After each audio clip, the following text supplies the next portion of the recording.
오늘 나눌 하나님 말씀 요한복음 3장 1절부터 12절까지 말씀입니다. 요한복음 3장 1절부터 12절까지 제가 그렇게 표기는 했는데 광고는 냈는데 15절까지 읽겠습니다. 1절부터 15절까지. 다 찾으셨죠? 같이 읽겠습니다. 시작. 그런데 바리새인 중에 니고데모라 하는 사람이 있으니 유대인의 지도자라. 그가 밤에 예수께 와서 이르되 랍비여, 우리가 당신은 하나님께로부터 오신 선생인 줄 아나이다. 하나님이 함께 하시지 아니하시면 당신이 행하시는 이 표적을 아무도 할 수 없음이니이다. 예수께서 대답하여 이르시되 진실로 진실로 내게 이르노니 사람이 거듭나지 아니하면 하나님의 나라를 볼 수 없느니라. 니고데모가 이르되 사람이 늙으면 어떻게 날 수 있사옵나이까? 두 번째 모태에 들어갔다가 날 수 있사옵나이까? 예수께서 대답하시되 진실로 진실로 내게 이르노니 사람이 물과 성령으로 나지 아니하면 하나님의 나라에 들어갈 수 없느니라. 육으로 난 것은 육이요 영으로 난 것은 영이니 내가 내게 거듭나야 하겠다 하는 말을 놀랍게 여기지 말라. 바람이 임의로 불매 내가 그 소리는 들어도 어디서 와서 어디로 가는지 알지 못하나니 성령으로 난 사람도 다 그러하니라. 니고데모가 대답하여 이르되 어찌 그러한 일이 있을 수 있나이까? 예수께서 그에게 대답하여 이르시되 너는 이스라엘의 선생으로서 이러한 것들을 알지 못하느냐? 진실로 진실로 내게 이르노니 우리는 아는 것을 말하고 본 것을 증언하노라. 그러나 너희가 우리의 증언을 받지 아니하는도다. 내가 땅의 일을 말하여도 너희가 믿지 아니하거든 하물며 하늘의 일을 말하면 어떻게 믿겠느냐? 하늘에서 내려온 자 곧 인자 외에는 하늘에 올라간 자가 없느니라. 모세가 광야에서 뱀을 든 것 같이 인자도 들려야 하리니 이는 그를 믿는 자마다 영생을 얻게 하려 하심이니라. 아멘. 오늘 저는 이 본문을 중심으로 거듭남의 은혜라는 제목으로 하나님 말씀 증거하기 원합니다. 오늘 본문에는 니고데모라는 인물이 등장합니다. 니고데모, 그는 유대인의 지도자요 바리새인 중에 바리새인이고 율법에 능한 자였고 또 도덕적으로도 흠이 없는 자였습니다. 사람들로부터 존경받고 또 종교적 업적과 경건의 외형을 다 갖춘 사람이었죠. 그런 그가 밤중에 예수님을 찾아옵니다. 왜 하필 밤이었을까요? 왜 하필 밤에 예수님을 찾아왔을까요? 아마도 다른 이들의 시선이 두려웠을 것입니다. 하지만 더 깊은 이유는 그의 마음 깊은 곳에 해결되지 않는 갈증이 있었기 때문입니다. 겉으로는 모든 걸 가진 듯 했지만 그는 자신의 영혼에 본질적인 결핍이 있음을 알고 있었습니다. 그리고 그 내면의 갈증이 그를 예수님께로 이끌었던 것입니다. 그는 여전히 자신의 삶과 믿음에 확신이 없었습니다. 율법을 잘 알고 있고 세상의 명예와 종교적 열심이 있었지만 하나님과의 관계는 멀게만 느껴졌습니다. 그는 예수님께 찾아와 공손히 여쭈어봅니다. 또 공손히 이렇게 말합니다. 선생님, 당신은 하나님께로부터 오신 분인 줄 압니다. 그 말에 예수님이 뭐라고 하셨죠? 아주 놀라운 말씀으로 응답하십니다. 진실로 진실로 너에게 이르노니 사람이 거듭나지 아니하면 하나님 나라를 볼 수 없느니라. 예수님은 니고데모의 겉모습이 아닌 그의 중심을 보셨습니다. 그의 지식이 아니라 그의 목마름을 보셨습니다. 그의 종교적 성공, 율법주의적인 열심이 아니라 그의 영적인 공허함을 꿰뚫어 보셨습니다. 니고데모는 선하고 경건했지만, 사람이 보기에 선하고 경건했지만 아직 구원받지 못한 사람이었습니다. 겉으로는 괜찮아 보이지만 내면 깊은 곳에서는 의미를 잃고 방황하고 정답을 몰라 헤매는 마음을 가지고 있던 니고데모. 이 니고데모는 그 밤에, 예수님이 찾아온 그 밤에 답을 찾고 싶었던 것입니다. 그렇게 내면의 결핍을 안고서 한밤중에 예수님을 찾아간 니고데모, 어떻게 보면 참 기특하죠.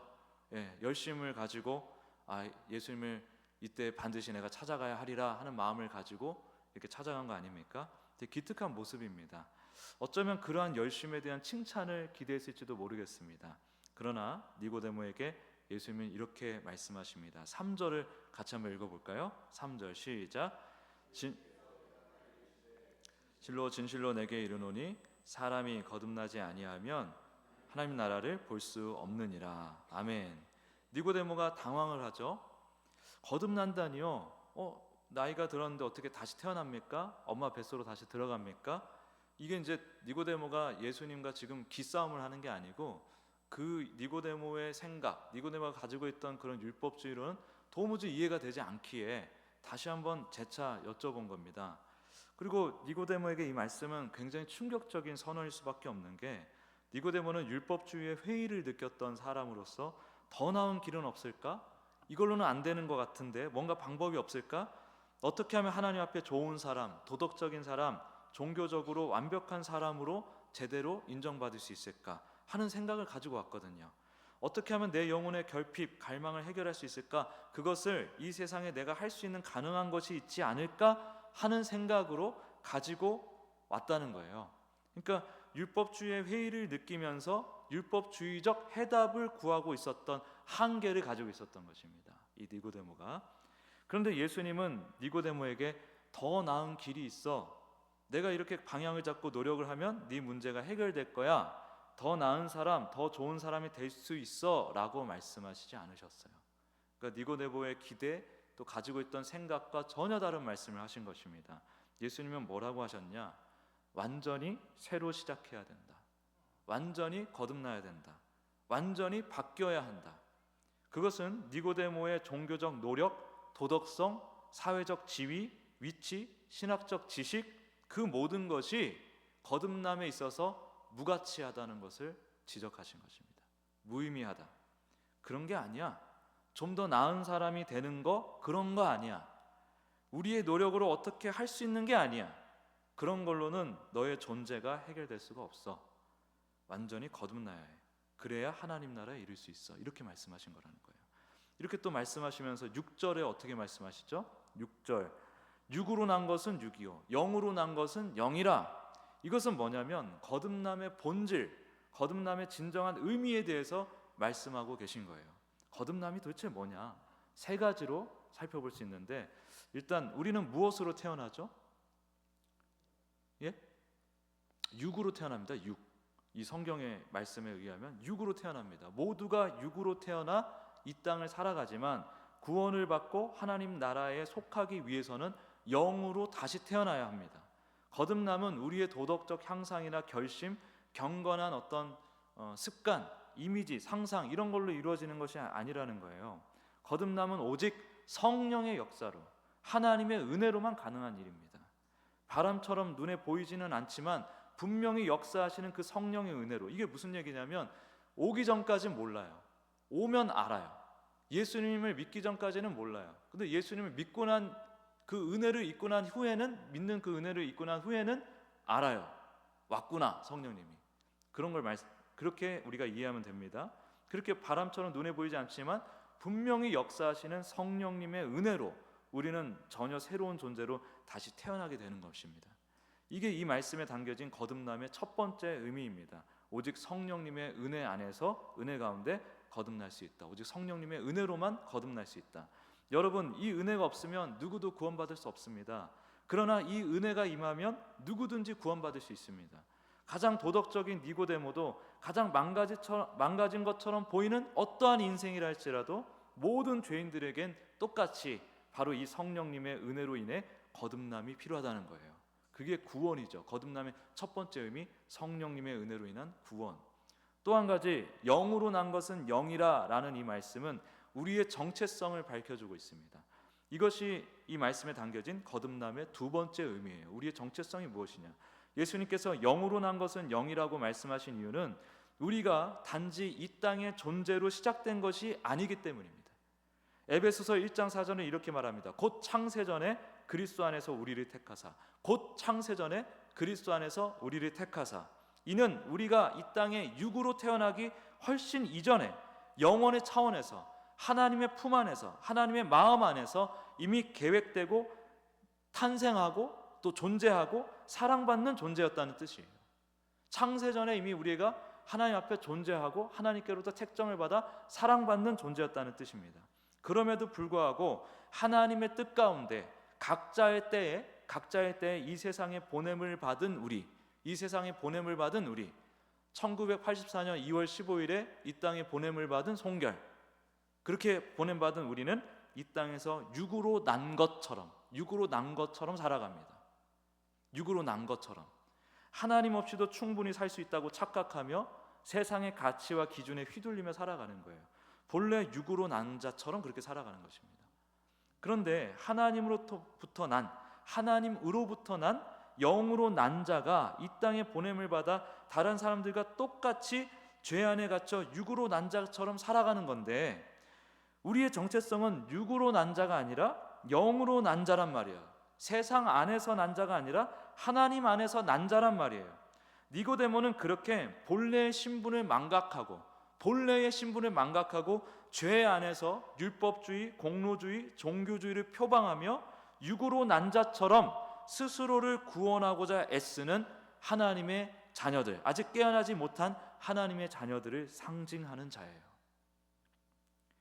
본래 하나님의 자녀라는 사실을 망각하고 살아가는 자들, 심지어 교회를 다니면서도 니고데모처럼 사는 자들, 그 자들이 바로 이 니고데모입니다.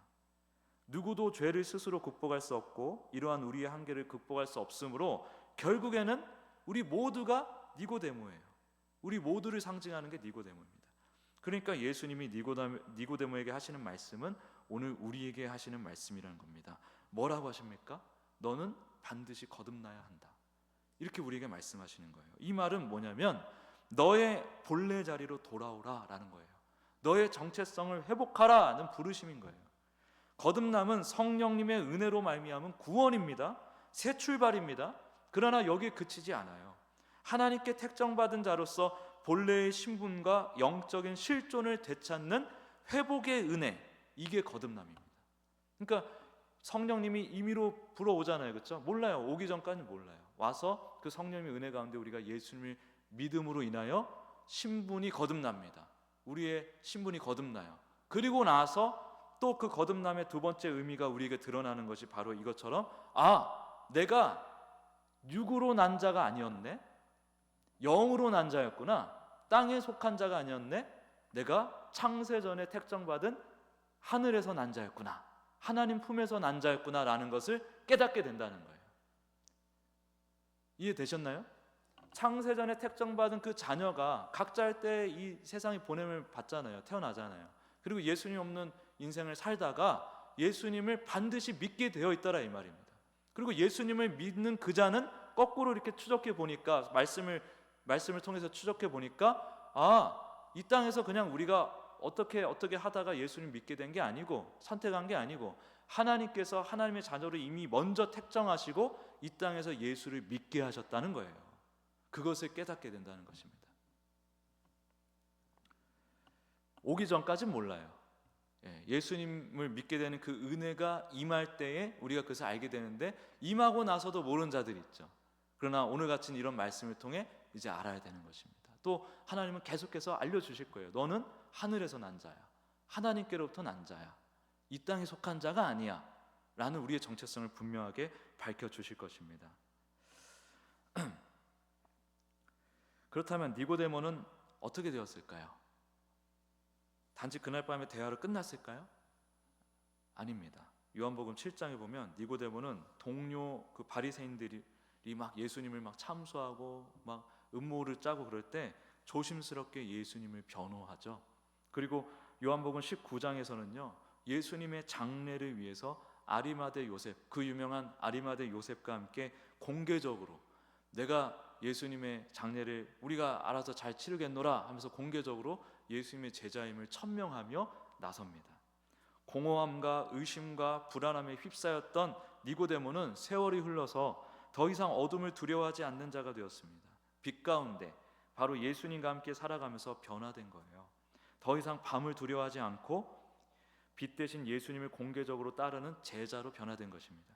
니고데모의 삶은 그야말로 은혜 안에서, 성령님의 은혜 안에서 진정한 변화, 거듭남의 열매로 가득 차게 된 것이에요. 여기서 우리는 거듭남의 세 번째 의미를 발견할 수 있습니다. 그것은 바로 구원받은 우리에게도 매일 거듭남의 은혜가 필요하다는 거예요. 나는 이미 예수님을 믿고 구원받았습니다 라고 말할 수 있습니다. 맞습니다. 그러나 복음은 단지 과거에 나를 살려내고 그냥 지나가 버린 것이 아니에요. 복음은 오늘도 내일도 우리를 살게 하는 능력이 됩니다. 존 파이퍼 목사님이 계신데 되게 유명한 개혁주의 목사님이세요. Future Grace, 미래의 은혜라는 제목의 설교를 하시면서 이렇게 말합니다. 복음은 우리가 구원받을 때에만 필요한 것이 아니라 매일을 살아갈, 바로 오늘을 살아갈 유일한 능력이다. 유일한 능력이다. 여러 능력 중에 하나가 아니라 유일한 능력이다라고 밝히고 있습니다. 네, 거듭남은 순간의 사건처럼 보이지만 그 은혜, 그 거듭남의 은혜는 매일매일 우리를 살려내는 거예요. 우리가 예수님을 믿어 성령님의 은혜 가운데 거듭나서 예수님을 믿게 된 그 순간부터 성령님의 지속적인 함께하신 동행하심 가운데 예수님과 지속적으로 교제하게 되면서 그 지속적인 거듭남의 은혜를 날마다 누리게 되어 있는 것입니다. 성령님의 은혜 안에서 예수님을 깊이 깨닫고 믿고 따르고 교제하는 은혜, 이 은혜가 매일매일 우리 삶 가운데 필요한 거예요. 우리는 날마다 죄의 유혹과 세상의 거짓 속에서 살아갑니다. 그리고 우리 한번 보세요. 일상이 얼마나 분주합니까? 먹고 사느라고, 주변의 관계 챙기느라고 얼마나 정신사납습니까? 그리고 그 일들이 나를 늘 평안하게 합니까? 나를 참 어지럽게 만들죠. 정신사납게 만들죠. 힘들게 만들죠. 우울하게 만들죠. 그런 세상 속에서 우리가 날마다 살아갑니다. 그러니까 어떻게 해야 합니까? 우리 힘으로 그것을 날마다 넉넉하게 극복하면서 살 수 있나요? 살 수 없어요. 그래서 날마다 복음 앞에, 예수님 앞에 다시 서야 하는 것입니다. 우리가 넘어질 때도, 지칠 때도, 정체성을 잃고 방황할 때도 복음은, 예수 그리스도는 우리를 다시 일으키는 유일한 능력이 되는 줄 믿습니다. 자만하고 망각하고 헛된 길로 빠지지 않도록 우리를 다시 우리가 있어야 할 자리로, 우리를 다시 우리가 있어야 할 자리로 이끌어주는 것이 복음이에요. 복음. 우리는 끊임없이 자신의 의로 서려 하고, 우리의 의로 서려 하고, 그에게는 내가 내 인생의 주인 노릇하는 그 죄를 포기하지 못하고 산다는 것입니다. 우리는 포기하지 못해요. 돈을 포기할 수 있습니까? 가족을 포기할 수 있습니까? 나의 정체성을 내가 스스로 이루고 살아가는, 이것이 나야 하면서 주장하면서 사는 그 요소들을 우리가 다 부정하면서 살 수 있습니까? 우리 인간은 예수님을 믿고 나서도 여전히 우리의 죄성을 포기하지 못합니다. 죄가 나를 괴롭혀가지고 내가 그것을 어떻게든 벗어나고 싶은 그런 것도 있겠죠. 그런 전쟁도 있겠죠. 그러나 동시에 그 죄 자체를 포기하지 못하는 습성도 있는 거예요. 그것도 죄의 습성 중에 하나입니다. 그러므로 이 복음의 은혜가 날마다 우리에게 필요한 거예요. 우리 스스로 이 죄의 본성을 떨쳐내지 못하고 오히려 동행하는 것을 포기하지 못하는 그런 우리의 연약함을 도울 수 있는 능력은 오직 예수 그리스도밖에 없습니다. 그러므로 복음은 과거의 문이 아니라 현재를 여는 열쇠입니다. 그리고 미래로 나아가는, 아주 확고히 약속된 하나님 나라로 나아가는 능력입니다. 그러므로 오늘도 우리가 살아갈 힘은 우리 안의 결단과 열심이 아니에요. 우리 안의 결단과 열심으로 되는 게 아닙니다. 오직 우리를 날마다 새롭게 하시는 예수 그리스도의 은혜밖에 없다는 거예요. 그러면 우리가 결단하고 열심을 부려야 될 것은 뭐냐면, 내가 무엇을 어떻게 해야 될지가 아니라 그 예수님을 만날 수 있는, 예수 그리스도를 만날 수 있는, 예수 그리스도의 은혜를 누릴 수 있는 그 자리로 나아가기를 결심하고 그것을 위한 열심이 되어야 한다는 거예요. 예수님은 이렇게 말씀하셨습니다. 모세가 광야에서 뱀을 든 것 같이 인자도 들려야 하리니 이는 그를 믿는 자마다 영생을 얻게 하려 하심이라. 우리를 살리는 건 오직 예수님입니다. 예수님을 바라보는 자마다 새 생명을 얻고 본래의 자리, 원래 하나님의 품속에서 태어나가지고 하나님의 사랑을 듬뿍 누리면서 그 사랑에 반응하여 하나님을 찬양하는 자로 만들어졌지 않습니까? 그것이 우리의 자리인데 그 본래의 자리로 돌아가게 만드는 것, 그게 복음이에요. 사랑하는 여러분, 거듭나셨습니까? 예수님 믿고 계십니까? 예수님이 진짜 나의 주, 나의 하나님 맞아요? 우리 가족 맞아요? 또 오늘도 그 예수님의 은혜 안에서 살아가고 있습니까? 예수님을 구하고 살아가고 있습니까? 의외로 예수님께 관심이 많이 없어요. 저희 할머니 얘기 또 한번 하자면은, 저희 할머니가 이제 신앙생활 한 지가 2년밖에 안 됐잖아요. 지금 94세신데. 근데 지금 성경을 열심히 읽고 있습니다. 94세, 눈이 보이지도 않으신데 어쨌든 한국에서 나온 제일 큰 성경을 이제 제가 아니라 저희 고모가 사다 드렸는데 그것을 매일 한 장씩 읽고 계세요. 그리고 이제 교회 예배 때도 앞에 이제 적당히 이렇게 그 화면 스크린이 잘 보이는 그 위치에 앉으셔가지고 예배에 적극적으로 참여하십니다. 근데 제가 할머니를 얼마 전에 만났을 때 예수에 대한 이 얘기를 또 했거든요. 저는 이 얘기를 벌써 한 할머니 만날 때보다 한 20년 넘게 한 것 같아요. 얼마나 지루했겠습니다. 지루했겠어요, 그렇죠? 잘 이해도 못하시고. 근데 그때 할머니가 깨달음을 얻으신 거예요. 네 말을 듣고 보니 우리가 교회에서 하나님 하나님 이러고 있는데, 내가 지금 다니고 있는 교회도 늘 하나님 하나님 이러고만 있는데 그게 아니라 예수님 예수님 해야 되는 거네? 라고 깨달으셨어요. 예수님 없는 하나님은 성령님이 증거하는 그 하나님이 아닐 수도 있잖아요. 정말 가장 확실한 하나님은 예수님을 통해 만난 하나님이란 말이에요. 그러니까 마귀가 틈을 타기 너무 좋습니다. 예수님 뺀 하나님, 예수님 뺀 성령, 예수님 뺀 기도, 예배, 말씀, 이런 모든 것들은 마귀가 우리를 속이기가 너무 좋아요. 그래서 예수 그리스도가 정말 중요한 것입니다. 우리가 누리고 있는 모든 신앙은 오직 예수님을 중심으로 누려야 되는 것들이에요. 예수님을 중심으로 바라보면 그 모든 것이 우리에게 가한 하나님의 선하고 인자하신 인도하심이 되지만, 예수님이 없이 우리의 힘으로 또 율법주의와 공로주의에 빠져서 드리는 그런 신앙적인 열심은 오히려 우리를 무너뜨리는 마귀의 관계가 될 수가 있습니다. 그것을 할머니가 비로소 깨달은 것입니다. 예수님 해야겠구만, 이렇게 결론을 내셨어요. 할머니 정말 잘했어 하면서 제가 축복기도 팍 해주고 왔습니다. 복음은 한 번 듣고 지나치는 말씀이 아니에요. 이 예수 그리스도에 대한 말씀이 복음 아닙니까? 복음은 예수 그리스도에 대한 성경이 복음이에요. 성경 말씀이. 이 복음이 오늘 우리를 다시 살게 하는 하나님의 능력으로 믿어야 합니다. 그러니 오늘 또 어떻게 해야 되겠습니까? 다시 예수 그리스도 앞으로 나아가야 되는 거예요. 말씀과 기도를 통해 다시 복음으로 돌아가야 되는 거예요. 그것이 성령님의 우리의 이미 구원받은 자를 매일매일 거듭나게 하시는 그 은혜를 누리는 길인 것입니다. 그리고 하나님의 자녀로서의 정체성을 회복하는 길이기도 해요. 의외로 제가 우리 성경 공부하고 있잖아요. 우리 여기 지금 같이 하신 분들 계신데, 성경 공부할 때 우리 권사님들 보면요, 정체성에 대한 얘기를 제가 요즘 많이 하고 있는데 되게 처음 듣는 것처럼 반응하신 분들이 100%세요. 사실은 100% 거의 다 그렇게 반응하세요. 그러니까 우리의 그 정체성이 이 땅이 아니라 창세전에 하나님으로부터 난 정체성이다. 그것이 진짜 우리의 정체성이다라는 사실을 제가 이미 알고 계셨겠지만 제가 다시 주지시켜 드리니까 그것에 대해서 놀라고 감동하는 모습을 제가 봤습니다. 여러분, 우리의 정체성이 굉장히 중요해요. 예수님을 만나면은 우리의 정체성이 회복이 돼야 되는데, 의외로 한국 교회에서 워낙 이 율법주의적인 신앙에 함몰되어서 우리가 신앙생활을 배우다 보니까 예수님을 믿었음에도 불구하고 자기 정체성이 끊임없이 흔들리는 분들이 계십니다. 내가 예수 믿는 사람 맞아? 예수 믿는 사람 맞아? 나 이러가지고 천국 갈 수 있겠어? 그래서 더 열심을 내서 뭔가를 자꾸 내놔요. 예수 그리스도를 내놓는 은혜로 가야 되는데 그냥 내 힘으로 내가 할 수 있는 무언가로 자꾸 뭔가를 내놓습니다. 그러면 꽝인 거예요. 성령님의 열매는 성령님이 심으시고 자라게 하시고 거두시는 거잖아요.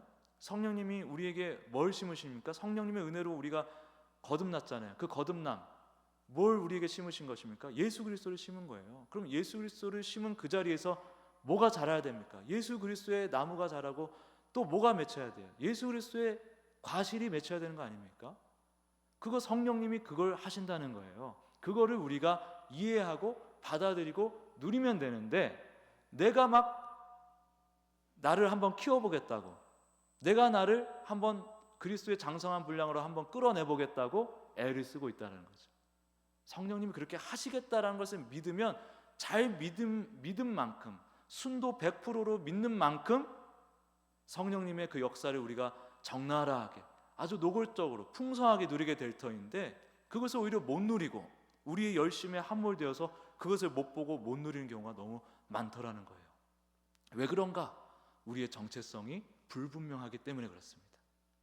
우리의 노력에 의해서 나의 신분, 이미 하나님께서 택정하신 이 나의 신분이 살짝 흔들릴 수 있거나 변화될 수 있다라고 생각하기 때문에 그렇습니다. 그러나 여러분, 예수님을 주로 믿고 계시죠? 한 번이라도 예수님을 주님이라고 부른 적이 있으시죠? 그러면 여러분들은 창세전에 택정하신 하나님의 자녀가 분명합니다. 지금 예수님이랑 조금 서먹한 분도 있으실 거예요. 난 좀 아닌 것 같은데. 그렇다 하더라도 지금 제가 하는 말을 듣고 뭔가 마음에 찔림이 있거나 도전이 있거나 반응이 있다고 하면은 그것은 하나님이 지금 깨우고 계신 중인 거예요. 그래서 마땅히 우리가 있어야 할 자리, 예수님 안에서 하나님과 교제하는 그 자리를 우리가 날마다 회복되어 나아가야 됩니다. 그러려면 오늘도 예수를 구하고 오늘도 주의 은혜를 구해야 되는 줄 믿습니다. 오직 예수님, 오직 은혜임을 기억하고 붙들며 거듭남의 은혜, 성령님의 거듭나게 하심의 은혜를 날마다 누리며 살아가는 모두가 되시길 예수 그리스도 이름으로 축복합니다. 우리 찬송가 438장